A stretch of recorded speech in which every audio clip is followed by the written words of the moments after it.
ஆம்பளைங்கன்னா அப்படி ஒரு வன்மத்தை காட்டுறாரு, பொம்பளைங்கன்னா அப்படி ஒரு லவ்வ காட்டுறாரு. அது என்னன்னே புரிய மாட்டேங்குது. ரொம்ப வெரி வொர்ஸ்டா பண்ணாரு. அவருக்கு மக்களை சந்திக்கிறதுக்கு தைரியம் இல்ல, மக்கள் கிட்ட போறதுக்கு பயம். அப்ப இவருக்கு மட்டும் என்ன, இவர் தானே நடிப்பு அவர் புயலாச்சே. போன வாரமும் சேஃபா இருந்தார்ல, இந்த வாரம் நானா கேக்குறேன், யோ உனக்கு கொஞ்சமாவது இருக்கா? இவர் வந்து நான் சொல்றதையும் நீ கேட்கணும், நீ சொல்றதையே கேட்டுட்டு இருக்க முடியாது, நீ சொல்றதையே பண்ணிட்டு இருக்க முடியாது, நான் சொல்றது நீ கொஞ்சம் கேளு அப்படின்னும் போது அவங்க வந்து நீ எனக்கு சொல்லாத, நீ எனக்கு சொல்லவே கூடாது, நீ எனக்கு சொல்லவே கூடாது, நீ யார் சொல்றதுக்கு அப்படின்ற அளவுக்கு அவங்களும் பேச ஆரம்பிச்சிட்டாங்க. கலையரசன் வந்து இப்படி கால் மேல கால் போட்டு இப்படி வச்சு இப்படி பாத்துன்னு இருக்காரு. கலையரசன், உங்களுக்கு தான் உலகம் முழுக்க ஃபேன்ஸ் இருக்காங்கல்ல, நீங்க நாமினேஷன் போறதுக்கு எதுக்கு தயங்கணும், பயப்படணும்? அடுத்தவங்க நாமினேஷனுக்கு நீங்க விட்டு கொடுத்துட்டு போயிட்டே இருக்கலாம். அது ஒரு பெரிய பெருந்தன்மை தானே. எம்ஜிஆர் டிவி சினிமா நேயர்கள் அனைவருக்கும் வணக்கம். நான் சுகன்யா அவங்களோட இணையிறது. இன்னைக்கு நம்மளுடைய கான்வர்சேஷன்ல இணையறாங்க பிரியா ரஞ்சித் அவர்கள். அவங்கள வெல்கம் பண்ணிடலாம் ஷோக்குள்ள. வெல்கம் பிரியாக்கா. தேங்க்யூ. ஓகே, ஸோ எல்லாருமே வந்து எதிர்பார்க்கப்பட்ட தருணம் வந்துருச்சுன்னு சொல்லலாம். ஏன்னா பயங்கரமா இப்பதான் பத்திக்க ஆரம்பிக்குது. முதலாவதா வந்து எனக்கு கேட்கணும்னு கேள்வி என்னன்னா, இந்த ஸ்வாப்பிங் நம்ம நேத்து பேசிட்டு இருந்தோம். ஸ்வாப்பிங்னால கண்டிப்பா வரணும்னு நேத்து நீங்க சொல்லியிருந்தீங்க. கண்டிப்பா ஸ்வாப்பிங் இருந்தாதான் கொஞ்சம் இன்ட்ரெஸ்டிங்கா இருக்கும் அப்படின்னு. அதே மாதிரி ஸ்வாப்பிங்கும் வந்து வந்துருச்சு. அந்த டைம்ல வந்து நம்ம திவாகர் அவர்கள் வந்து பிரவீன் ராஜுக்கு நடிக்கவே வரல அப்படிங்கிற மாதிரி வந்து குறை சொல்லிட்டு இருந்தாரு. ஏன்னா இவர் தான் வந்து பெரிய ஒரு நடிப்பு திலகம் மாதிரி சொல்லிட்டு இருந்தாரு. நடிப்பு அரக்கன் மாதிரி சொல்லிட்டு இருந்தாரு. அது பாத்தீங்களா நீங்க? பார்த்தேன். அதாவது ஒரு டைலாக் கொடுத்துடுறாங்க. சேதுபதி அண்ணாவோட டைலாக் தான் அது. வந்து காத்து வாக்குல 2 காதல் அந்த படத்தோட டைலாக் தான். சோ இதை வந்து இந்த சைட்ல இருந்து 3 பேர், இந்த சைட்ல இருந்து 3 பேர் போய் நடிக்கணும்.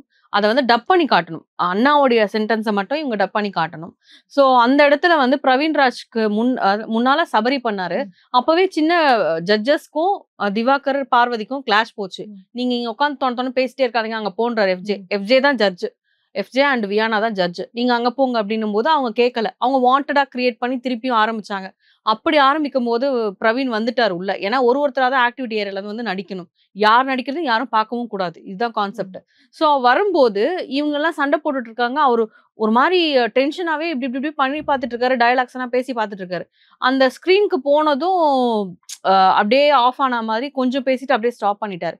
அப்ப அவர் வந்து கேக்குறாரு திவாகர் கிட்ட, ஏங்க எனக்கு ஒரு பிளாட்ஃபார்ம் கொடுத்துருக்காங்க, என்ன நடிக்க சொல்லியிருக்காங்க, நீங்க வந்து இந்த மாதிரி என்ன பேசி டிஸ்டர்ப் பண்ணி இப்ப என்னால நடிக்க முடியாம போயிடுச்சு அப்படின்ட்டு அவருடைய ஆதங்கத்தை அவர் சொல்லும் போது அந்த இடத்துல திவாகர் வந்து ஒரு வார்த்தை சொல்றாரு, உங்களுக்கு நடிப்பு வரலன்னு சொல்லுங்க, உங்களுக்கு நடிக்க தெரியலன்னு சொல்லுங்க, நாங்க டிஸ்டர்ப் பண்ணோம்னு சொல்லாதீங்க அப்படின்னு சொல்லிட்டு அந்த இடத்துல ஒரு சின்ன கிளாஷ் ஆச்சு. அந்த வார்த்தை வந்து ஒரு மாதிரி ஹெட் வெயிட்டா இருந்தது. ஓகே, பிரவீனுக்கு நடிக்க தெரியாம தான் இத்தனை சீரியல்ஸ் நடிச்சிருக்காரா பிரவீன்? எனக்கு அது புரியல. ஏன் அந்த மாதிரி ஒரு வார்த்தையை சொல்லணும்ன்றது தெரியல. இப்போ திவாகருக்கு சப்போர்ட் பண்ற யாருக்குமே இதெல்லாம் வந்து புரிய மாட்டேங்குது. திவாகர் என்ன பேசுறாரு, என்ன பண்றாருன்னு சொல்லிட்டு. பிரவீன் கேட்டதுக்கும் இவர் சொன்னது அந்த ஆன்சர் வந்து ரொம்ப ஒரு மாதிரி அவர் அசிங்கப்படுத்துற மாதிரி இருந்தது பிரவீனை. அது ரொம்பவே தப்பான வார்த்தை.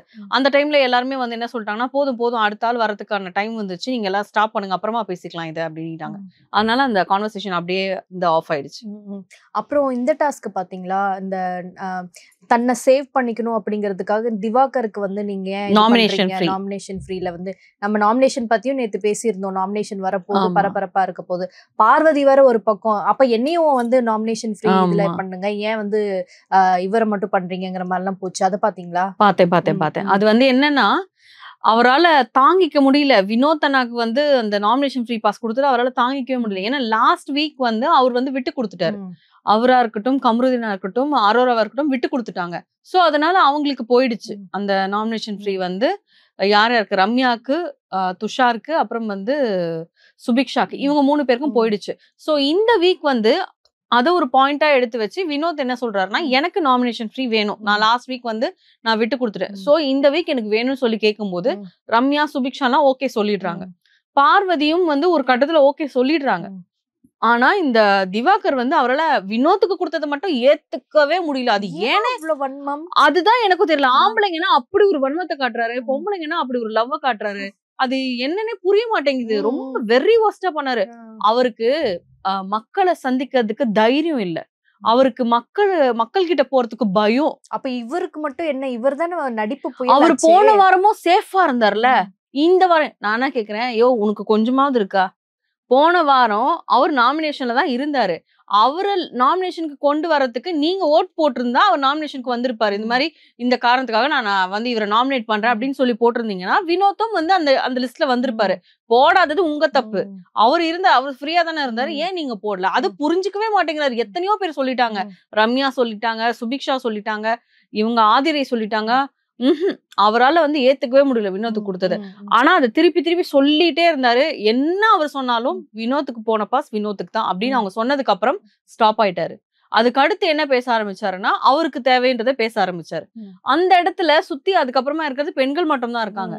அதனால வந்து ஆதிரை வந்து கேட்டதுமே வந்து உங்களுக்கு கொடுக்க விருப்பம் தான், நாமினேஷன் ஃப்ரீ பாஸ் கொடுக்க விருப்பம் இருந்தா கொடுங்க, இல்லைன்னா வந்து பரவாயில்லண்ணா அப்படின்னு அவங்க சொன்ன உடனே வந்து சரி ஓகே எடுத்துக்கோ. எப்படியா எப்படி இப்படிலாம் இருக்க முடியுது? ஐயோ பயங்கரமான ஒரு ஒரு பாய்சன் ஆக்டர்னு சொல்லலாம் அவரை. நிஜமாவே அந்த மாதிரி ஒரு இது. அந்த பொண்ணு அவ்வளோ நேரம் போராடுறாங்க வினோத்துக்காக. அவ்வளோ பேர் பேசுறாங்க. வியானாவும் அவங்களோட பாயிண்ட் எடுத்து வச்சாங்க. என்ன சொன்னாங்கன்னா, நான் லாஸ்ட் வீக் நான் வந்தப்போ நான் இந்த டீம்ல வந்து கொஞ்சம் ஒர்க் பண்ணியிருக்கேன். சொல்ல போனா ஒரு பெரிய சண்டைய உருவாக்குறதுக்கு காரணமே நான் தான். ஏன்னா வந்து பார்வதி வந்து அவங்க வேலையை விட்டு நான் போறேன் அப்படின்னு சொல்ல வச்சதே நான் தான். ஏன்னா நான் வேலை வாங்கின விதமா அவங்களுக்கு பிடிக்காம தான் அதை பண்ணாங்க. சோ நான் இந்த வீட்டுக்காக உழைச்சிருக்கேன், லக்ஸுரி டீமுக்காக நான் உழைச்சிருக்கேன், எனக்கு ஒரு பாஸ் வேணும் அப்படின்னு அவங்க கேட்கறதும், வினோத் லாஸ்ட் வீக் விட்டு கொடுத்தாரு, அதுக்கேத்த மாதிரி ஜெயிலுக்கு எல்லாம் போயிட்டு வந்தனால அவருக்கு ஒரு பாஸ் வேணும் கேட்கறது அது தப்பு இல்லை. நீங்க என்ன பண்ணீங்க சார் உங்களுக்கு தூக்கி உடனே கொடுக்கறதுக்கு? காலையில தான் வந்து ஷிஃப்ட் ஆகி வந்தீங்க, ஸ்வாப்பிங் ஆயிட்டு வந்தீங்க. மத்தியானமே வந்து எனக்கு நாமினேஷன் ஃப்ரீ பாஸ் வேணும்னா அதை எப்படி தூக்கி கொடுப்பாங்க? இவர் ஒரு பக்கம் போதா குறைக்கு இந்த பார்வதி அம்மா வேற ஒரு பக்கம். ஐயோ அவங்க வந்து வியானா கிட்ட எவ்வளவோ போராடி பார்த்தாங்க, அவங்களால முடியல. ஒரு கட்டத்துல என்ன மக்களை ஃபேஸ் பண்ணாதவங்க மக்களை போய் ஃபேஸ் பண்ணுங்க, இந்த 2 வார்த்தையை புடிச்சுக்கிட்டாங்க அண்ணனும் தங்கச்சியும். புடிச்சிட்டு மாத்தி மாத்தி சொல்றாங்க, ஆள் மாத்தி மாத்தி சொல்றாங்க. இங்க ரெஸ்பான்ஸ் இப்போ இவங்க என்ன டிமாண்ட் வச்சுட்டாங்கன்னா, ரம்யா என்ன பண்ணிட்டாங்கன்னா, நீங்க திவாகருக்கு பாஸ் கொடுக்குறீங்கன்னா நான் விட மாட்டேன், அந்த பாஸ் எனக்கு வேணும். ஏன்னா நான் இந்த வீட்டுல உழைச்சிருக்கேன். நான் வந்து அவங்க உப்பு போட்ட சாப்பாடெல்லாம் வந்து நான் சாப்பிட்டு அந்த சிக்கன் குழம்புலாம் சாப்பிட்டு நான் 2 நாள் வயித்தால போய் நான் அவ்வளவு கஷ்டப்பட்டிருக்கேன். அப்ப எனக்கு அந்த பாஸ் வேணும் அப்படிங்கிற மாதிரி ரம்யா ஸ்டார்ட் பண்ணிட்டாங்க. அவங்க கேட்கறது கரெக்ட் தானே? இப்ப இந்த ஒரு வாரம் அவங்க உடலாலையும் மனசாலையும் பயங்கரமா வருத்தப்பட்டிருக்காங்க, பயங்கரமா கஷ்டப்பட்டிருக்காங்கன்னும் போது அவங்க எனர்ஜி வேஸ்ட் ஆகி நேற்று மார்னிங் வந்து இந்த உப்பு கஞ்சி ஏன் கனி இப்படி பண்றாங்கன்னு தெரியல. தொடர்ந்து இந்த உப்பு ஏன் யூஸ் பண்ணி அடுத்தவங்க சாப்பாட்டை கெடுக்குறாங்கன்னு எனக்கு தெரியல. வாண்டடா தான் நேத்து பண்ணாங்க. வாண்டடா, அதுவும் ரம்யா எதிர்க்கவே தான் அதை பண்ணிருக்காங்க. அதுவும் வெளியில இவங்க வராத வரைக்கும் இவங்க வந்து கஞ்சி சாப்பிட்டு இருக்கிறதா, அவங்களுக்கு பட்னியா தானே இருக்க போறாங்கன்றதுக்காக அதுல உப்பு போட்டு வைக்கிறதும், அதை வந்து கமருதீன் தூக்கிட்டு ஓடி அதை சாப்பிட்டு பார்த்து இந்த மாதிரி சாப்பாட்டுல விளையாடாதீங்கன்னு சொல்லி திருப்பி அதை கொடுத்துட்டு மாத்தி மாத்தி இந்த மாதிரி பிரச்சனை போயிட்டு இருக்கும்போது ரம்யா மயக்கம் போட்டு விழுந்துட்டாங்க. ஆனா எந்த சீசன்லயுமே சாப்பாட்டுக்கு இந்த கொடுமை வந்து நடந்தது இல்ல. ஆக்சுவலா பிக் பாஸ் வந்து உப்பு இல்லாம சாப்பிடுங்கன்னு சொல்லி டாஸ்க் கொடுத்திருக்காரு, அது ஓகே. பட் உப்பு இவ்வளவு கொட்டி சாப்பிடணும்ன்றது வந்து அது ஏத்துக்கவே முடியாது. ஒரு சீசன் 6ல வந்து ஷிவின் வந்து அதை பண்ணாங்க. என்ன பண்ணாங்கன்னா, அதாவது எல்லா சாப்பாட்டையும் வேஸ்ட் பண்ணாம அது ஒரு டாஸ்க்ல, ராஜா டாஸ்க்ல வந்து ராஜா சாப்பிடுறதுக்காக உப்பு மட்டும் தனியா கலந்து கொடுத்தாங்க. அதுவே ஒரு பெரிய பேசும் பொருளா ஆச்சு. கமல் சார் எல்லாம் பயங்கரமா வந்து அதை வார்ன் பண்ணாரு. இது வந்து லாஸ்ட் வீக்கே இதை வார்ன் பண்ணியிருந்தாங்கன்னா, அதாவது சிக்கன்ல உப்பு போடும் போதே வந்து ஒரு ஸ்டபனான ஒரு வார்னிங் வந்து விஜய் கொடுத்திருந்தாருன்னா இது அடுத்த வீக் இந்த வீக் வந்து கண்டினியூ ஆகிருக்காது. கனி நீங்க இப்படி பண்ணதுனாலதான் அந்த பொண்ணு போச்சுன்றது ஒண்ணு சொல்லியிருக்கணும். 2வது வந்து இந்த மாதிரி சாப்பாடு விஷயத்துல விளையாடாதீங்க. அதுவும் இத்தனை பேர் சாப்பிடுற விஷயத்துல வந்து மொத்தமா கொட்டுறது வந்து ரொம்ப பெரிய தப்புன்னு சொல்றது வந்து அவர் வார்னிங் மாதிரி கொடுத்திருந்தா இவங்க திருப்பி அதை பண்ணிருக்க மாட்டாங்க. திருப்பியும் ரூல்ஸை மீறி இந்த மாதிரி பண்றது, பிக் பாஸ் ரூல்ஸையே மதிக்காம இருக்கிறது ரொம்ப ஒஸ்டா தான் போயிட்டு இருக்கு. சோ இந்த ஒரு ரீசனுக்காக ரம்யா என்ன பண்ணாங்கன்னா, அவர் இப்ப வந்தாரு. ஸ்டார்டிங்ல இவங்க தானே எடுத்து படிச்சாங்க அந்த ரூல்ஸ் புக்கே, அவங்க தான் படிச்சாங்க. அதுதான் நானும் சொல்றேன். அதுதான் நானும் சொல்றேன். அது வந்து இன்ட்ரெஸ்டிங் ஆக்குன்றதுக்காக ரூல்ஸை மீறி நான் பண்ணுவேன்னா இந்த வீக் வந்து கண்டிப்பா அதுக்கு ரோஸ்ட் கொடுத்தாதான் சாப்பாடு விஷயத்துல விளையாட மாட்டாங்க. ஏன்னா பிக் பாஸ் வீட்டுக்குள்ள சாப்பாடு கிடைக்கிறதே ரொம்ப பெரிய விஷயம். அதுவும் 2 வேளை. ஒரு சில டைம்லாம் வந்து டாஸ்க் எல்லாம் வந்துச்சுன்னா ஒரு வேளை தான் சாப்பிடுவாங்க, 2 வேளை தான் சாப்பிடுவாங்க, சாப்பிடாம கூட இருந்திருக்காங்க. அந்த மாதிரி எல்லாம் இருந்திருக்காங்க சீசன்ஸ்ல. சோ இது வந்து உங்களுக்கு கிடைச்சி நீங்க இந்த மாதிரி பண்றீங்கன்னா அது ரொம்ப ஒஸ்ட். அது இருக்கிற உப்பெல்லாம் காலி பண்ணுவேன், ஆனா இப்படி போட்டுதான் காலி பண்ணுவேன் அப்படிங்கிற மாதிரி அவங்க பண்ணாங்க. சோ அது ரொம்ப ஒஸ்ட் தான். கனியோட கேம் ஓகே, பேசுறது எல்லாமே ஓகே, ஆனா இந்த விஷயத்துல வந்து ரொம்ப தப்பு பண்றாங்களோன்னு தோணுது. Okay. ரெண்டாவது வந்து இந்த ரம்யா விஷயத்துக்கு வரேன். ரம்யா அதனாலேயே உடம்பு சரியில்லாம ஆயிட்டு ஒரு மாதிரி மயக்க அடிச்சுலாம் விழுந்தாங்க மார்னிங். அதுக்கப்புறம் அவங்களுக்கு கொஞ்சம் உள்ள கூட்டு போய் ட்ரீட்மெண்ட்லாம் பண்ணி அதுக்கப்புறம் ஓகே ஆயிட்டாங்க. அவங்க அதை ஒரு பாயிண்டா வைக்கிறாங்க. நான் இவ்ளோ கஷ்டப்பட்டிருக்கேன், அப்ப எனக்கு நாமினேஷன் ஃப்ரீ வேணும். இப்ப வந்து இவரே கேட்கும்போது இந்த வீட்ல இருக்க நான் ஏன் கேட்க கூடாது அப்படிங்கிற மாதிரி ஒரு வகையில இப்படி பார்க்கும்போது ரம்யா சேஃப் பிளே பண்றாங்களோ, அவங்க இந்த வாரமும் மக்களை சந்திக்க பயப்படுறாங்களோ அப்படிங்கிற பார்வையில நம்ம பார்க்கணும் அப்படிங்கிற மாதிரி தோணுச்சு. எனிவேஸ் அவருக்கு வந்து பாஸ் போல, அது வரைக்கும் கடவுள் இருக்காரு அப்படின்ற மாதிரி நான் வேண்டேன். ஓகே, அவங்க அண்ணன் தங்கச்சிக்குள்ள சண்டைய பாத்தீங்களா இல்லையா? ஆமா ஆமா ஆமா. அது வந்து எப்படின்னா இவங்க வந்து பயங்கரமா பார்வதி வந்து ஏதோ ஒரு விஷயத்த சொல்லிட்டு இருக்காங்க. இவர் திருப்பி அண்ணன் சொல்லிதான் அது நான் எதிரே பார்க்கல.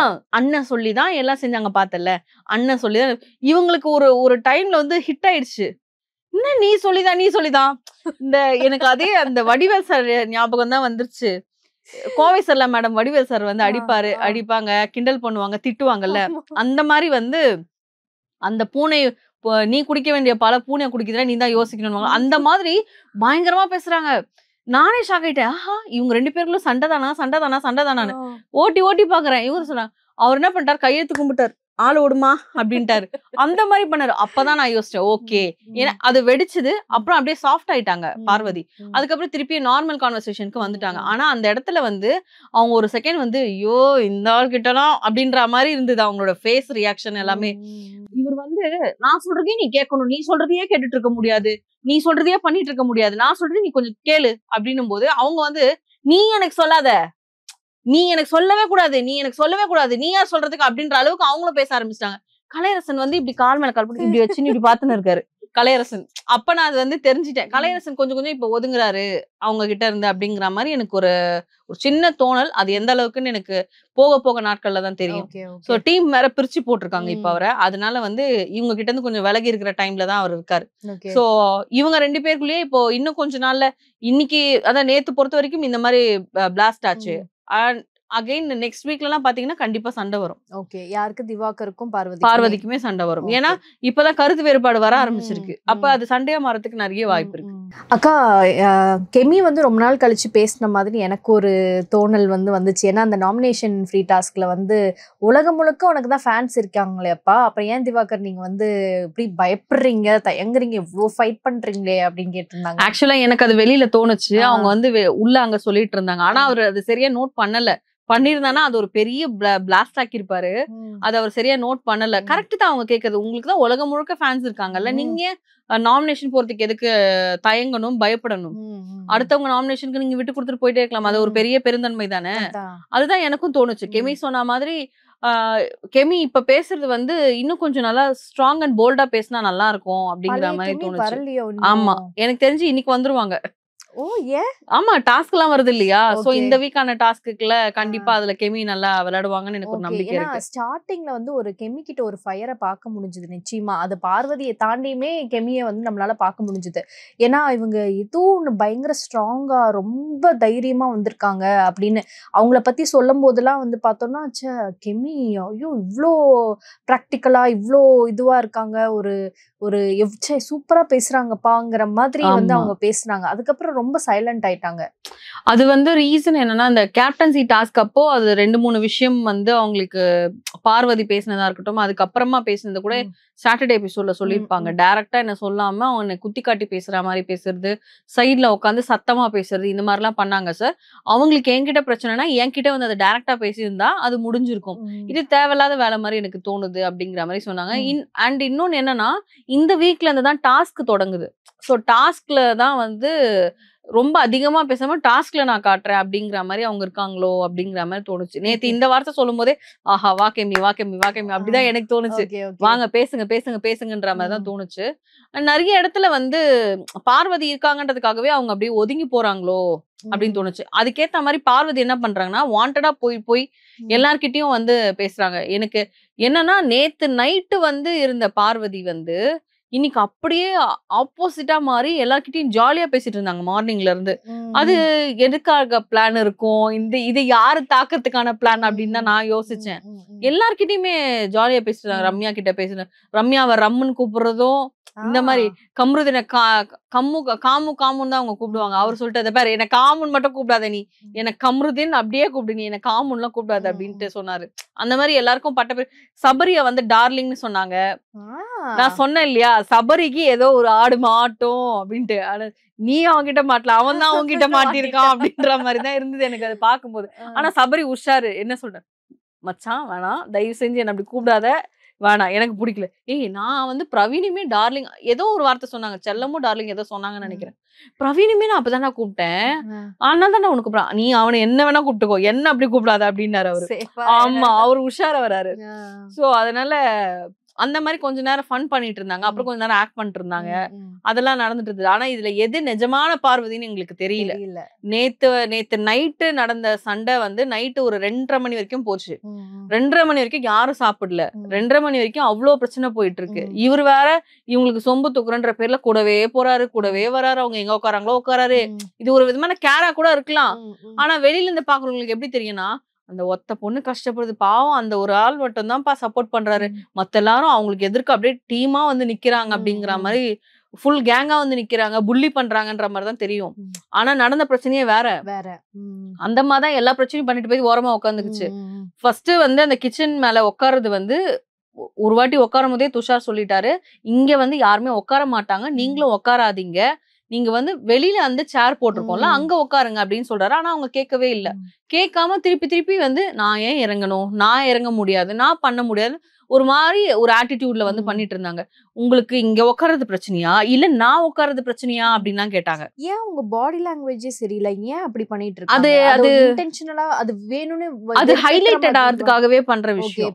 இந்த மாதிரி பேசும்போது அவங்க அப்படிதான் பண்ணாங்க, கால் மேல கால் தூக்கி போட்டு இது பண்ணிட்டு அந்த மாதிரி பண்ணிட்டு இருந்தாங்க. இதுலயுமே அப்படி பண்ணும்போது அப்ப துஷார் வந்து சொல்றாரு, இல்லக்கா இது சரி கிடையாது, நீங்க இறங்குங்க, நீங்க முதல்ல இறங்குங்க. அவர் நிறைய வாட்டி சொல்லி பார்த்துட்டாரு. அது அவங்க கேட்கற மாதிரியே தெரியல. அதுக்கப்புறம் திருப்பியும் 2-3 பேர் வந்து அதை பத்தி அரோரா வந்து என்ன சொல்றாங்கன்னா, இங்கதான் வந்து சப்பாத்தி மாவு பேசிக்கிறது, அப்புறம் வந்து இந்த டீ எல்லாம் வச்சு ஊத்துறதெல்லாம் இங்கதான் பண்றோம். நீங்க வந்து ரெஸ்ட் ரூம்லாம் போயிட்டு வர்றீங்க, அங்கங்க உட்காருங்க, கார்டன்ல தரையில எல்லாம் உட்காருறீங்க, அதே ட்ரெஸ்ஸோட வந்து இங்க உட்காருறீங்கன்னும் போது அது கொஞ்சம் அன்கம்ஃபர்டபுளா இருக்கு, நீங்களே யோசிச்சு பாருங்க அப்படின்னும் போது, சரி ஓகே எனக்கு கொஞ்சம் டைம் கொடுங்க, நான் இறங்குறேன். அதாவது இறங்குறதுக்கு கொஞ்சம் டைம் தரணுமா, அவ்வளவு ஆட்டிடியூடா பேசினாங்க. அப்புறம் என்ன பண்ணாங்கன்னா, இங்க இருந்து எழுந்து போய் அப்படியே அந்த சைட்ல போய் உட்கார்ந்தாங்க. ஆப்போசிட் சைட்ல இதே கிச்சன் மேடையிலே உட்கார்ந்தாங்க. திருப்பியும் அங்க ஒரு ஆர்கியூமெண்ட் போகுது. நீங்க சொல்ற மாதிரி வேற ஒண்ணும் இல்ல, அவங்க இன்டென்ஷனலா இவங்கள பார்த்துட்டே இருக்கணும், அட்டென்ஷன் சீக்கிங்கா இருக்கும். ஏதாவது ஒரு பிரச்சனை பண்ணா ஹைலைட்டடா தெரியணும், நம்ம வாங்குற சம்பளத்துக்கு வேலை செய்யணும் அப்படிங்கிற ஒரு தாட்ல தான் இருக்காங்க.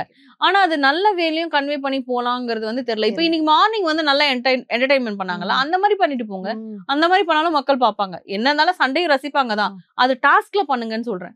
சும்மா இருக்க நேரத்துல பண்ணாதீங்க, டாஸ்க்ல பண்ணுங்க. ஏன்னா 100 நாளைக்கு நீங்க அந்த வீட்டுல இருக்கீங்கன்னா 100 நாள் அந்த ஃபேஸை நீங்க பார்த்துதான் ஆகணும். அது ஃபர்ஸ்ட் 1 வீக்ல நீங்க எப்படி நடந்துக்கிறீங்கன்றத வச்சுதான் அடுத்த 100 நாள் நவரும் வைப்பாங்க. ஆமா, சோ அது அவங்களுக்கு புரியவே மாட்டேங்குது. அக்கா இன்னொரு முக்கியமான கேள்வி என்னன்னா, எவ்ரி பிக் பாஸ் சீசன்லயுமே வந்துட்டு நம்ம டிரான்ஸ்ஜெண்டர்ஸ் வரும்போது அவங்களுக்கான ஒரு தனித்திறமையை வெளிப்படுத்தணும் அப்படின்னு சொல்லிட்டு ரொம்பவே கான்சென்ட்ரேட்டிவா விளையாடுவாங்க. ஏன்னா அவங்க தான் ஹைலைட்டடா இருப்பாங்க. எக்ஸாம்பிளுக்கு ஷிவினா இருக்கட்டும், இப்படி சொல்லிட்டே போகலாம்.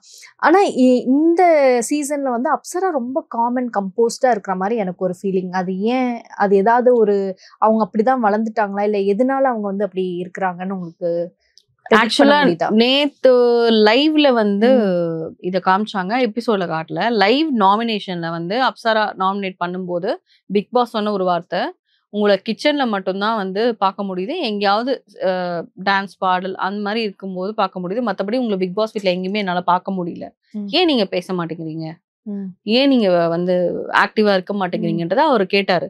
அதுக்கு வந்து அச்சோ நான் பண்ணிட்டு தான் இருக்கேன் பிக் பாஸ், நான் இனிமேல் பண்றேன் பிக் பாஸ் அப்படின்ற மாதிரி அவங்க சொன்னாங்க.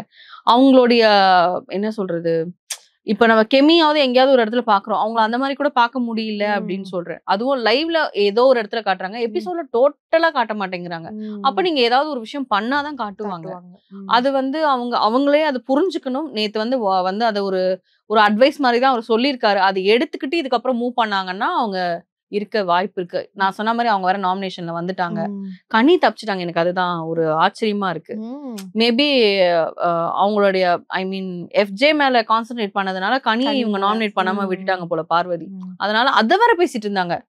ச்சே கனியக்கா தப்பிச்சிட்டாங்க, எப்படியாவது அவங்க நாமினேஷன் இழுத்துட்டு வந்துடணும் அப்படிங்கிற ஒரு பயங்கரமான ஒரு முடிவுல இருக்காங்க பார்வதி அண்ட் திவாகர். அவங்க சொல்றாங்க, இங்கேதான் கலையரசன் உட்காந்துட்டு இருக்காரு, இங்க பார்வதி, இங்க திவாகர். அவங்க மச்சான் கனியக்கா தப்பிச்சிட்டாங்கல்ல, அவங்க எப்படியாவது இழுத்துட்டு வந்துடணும், அடுத்த நாமினேஷன் அவங்க வந்துடணும் அப்படிங்கிற மாதிரி பயங்கரமா பேசினாங்க. சோ அந்த இடத்துல கனி வேற தப்பிச்சிட்டாங்களா. இப்ப இந்த லிஸ்ட்ல இருக்கிறத பார்த்தா வந்து அன்அபிஷியல்ல வந்து அப்சரா, எஃப்ஜே 2 பேரும் இப்படி இப்படி மாறி மாறிட்டு இருக்காங்க. சோ அதுல யார் போவாங்க அப்படிங்கிறது தெரியல. அண்ட் இந்த வீக் உண்மையாவே வந்து எவிக்ஷன் இருக்கா அப்படிங்கறதே எனக்கு ஒரு டவுட்டாவே தான் இருக்கு. நான் சொல்ற மாதிரி தீபாவளிக்காக சொல்றேன். அப்படி இருக்கு அப்படின்னா எனக்கு தெரிஞ்சு இவங்க 2 பேர்ல யாரோ ஒருத்தர் போறதுக்கு வாய்ப்பு இருக்கு. அதிக வாய்ப்பு அப்சராக்குன்னு எடுத்துக்கலாம். ஆமா. ஏன்னா அவங்க இப்ப இந்த 2-3 நாள் தான் அவங்களுடைய ஆட்டத்தை நம்ம வந்து பார்க்க முடியும். ஏன்னா அவங்க ஸ்டோரியும் நம்ம இன்னும் கேட்கல. சோ ஸ்டோரிய கேட்கணும், அதுக்கப்புறம் வந்து அவங்க ஆட்டத்தை பார்க்கணும் அப்படிங்கறதுனால வந்து அது நம்ம வெயிட் பண்ணி தான் நம்ம பார்க்கணும். சோ கம்மிங் வீக்ல வந்துட்டு அது நடக்குமா இல்லையா, அப்சரா இருக்கிறாங்களா இல்லையான்னு பொறுத்திருந்து பார்ப்போம்க்கா. இன்னைக்கு நிகழ்ச்சியில கலந்துக்கிட்டதுக்கு நன்றி. தேங்க்யூ.